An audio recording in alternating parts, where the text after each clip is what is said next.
Je voulais mettre l'image d'un bateau qui explose sur le fond du logo Ubisoft, mais c'est un peu technique et j'ai la flemme de demander à l'IA. Donc en 2017, Ubisoft annonçait Skull and Bones et tout le monde a cru mais un Assassin's Creed Black Flag 2. Mais ce qu'on a eu, c'est plutôt un PowerPoint pirate avec des microtransactions. Ce jeu, 11 ans de développement, des centaines de millions de dollars et pourtant à sa sortie c'est le Titanic, mais sans la romance de DiCaprio et en plus t'as un abonnement. On va commencer directement avec l'histoire du développement. Si tu veux du drama, tu vas être servi. À l'origine, Skull and Bones c'était un DLC multijoueur pour Assassin's Creed 4. Puis Ubisoft Singapour a dit si on faisait un vrai jeu, un MMO pirate, un open world vraiment ambitieux. Spoiler, ils avaient aucune idée de ce qu'ils faisaient. 11 ans de développement, 5 reboots, le jeu a coûté plus de 120 millions de dollars, c'est Ubisoft qui l'a dit, et on comprend pourquoi à chaque fois qu'il changeait de direction, il balançait tout à la mer. On dirait un mec qui a construit un bateau en briques Lego, mais vraiment, il avait les yeux bandés.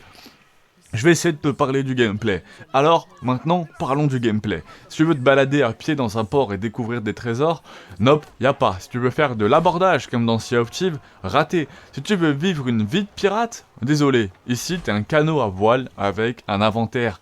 En mer, le cœur du jeu, c'est les combats navals à la 3e personne. Tu customises ton bateau, tu mets des canons, tu fais du commerce, tu tires sur tout ce qui bouge.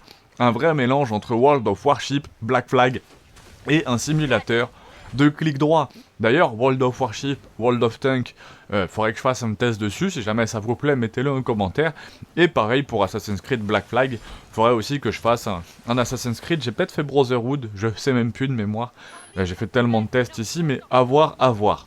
Et là où ça fait vraiment mal en fait dans le jeu, c'est que tu peux pas aborder un navire par toi-même, tu peux pas sortir ton bateau en mer, le PVP est ultra limité, c'est comme aller dans un resto de sushi où t'as que du riz. Surtout qu'on vient de voir en plus tous les MMO type Bounty Online, Pirates of the Caribbean, et pourtant des choses qui étaient assez classiques.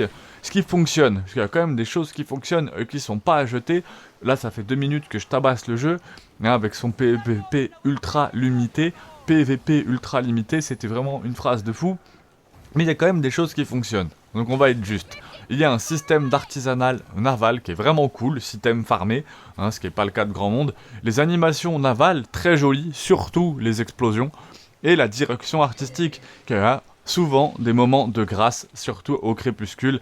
La direction artistique est vraiment très belle. Il y a une ambiance aussi marine, avec ses champs, ce brouillard, ces tempêtes. Tout ça c'est très beau, mais c'est vraiment écrasé par un gameplay cloisonné, sans vraie liberté. Et ça c'est dommage. Ce qui va pas justement, on a bien commencé, mais pour plonger dans ce qui va pas. Tu vois Sea of Thieves, tu peux sauter à l'eau, grimper sur un navire, boire du rhum, jouer de la musique, trahir ton pote. Dans Skull and Bones, tu peux pas. Tu peux juste cliquer sur un port pour vendre des haricots. Et le plus gros scandale, c'est que le jeu n'est pas vraiment solo-friendly. Il te force à farmer. Et si tu n'as pas 2 amis motivés ou 3 heures devant toi, tu progresses à la rame. Et ça, c'est quand même assez chelou quand même.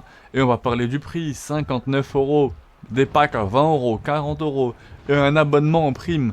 Ubisoft a inventé le MMO à 100 balles, où tu peux même pas marcher sur ton propre pont. Si on devait le comparer, effectivement, par rapport à Sea of Thieves, à Liberté 3 étoiles, Assassin's Creed 2 étoiles, Uncharted 2 étoiles, mais là, Skull and Bones, 0 liberté, vraiment. Le gameplay de Sea of Thieves, on peut considérer que c'est un chaos coop.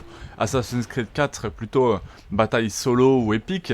Skull and Bones, c'est des canons et des menus. Et Uncharted Warhead, c'est du commerce et du combat. J'avais fait un petit tableau avec tout ça, j'essaierai de vous l'intégrer. Et en conclusion, en fait, Skull and Bones, c'est pas vraiment un super jeu. C'est une métaphore. Un projet ambitieux, mal piloté, qui prend l'eau avant même de quitter le port.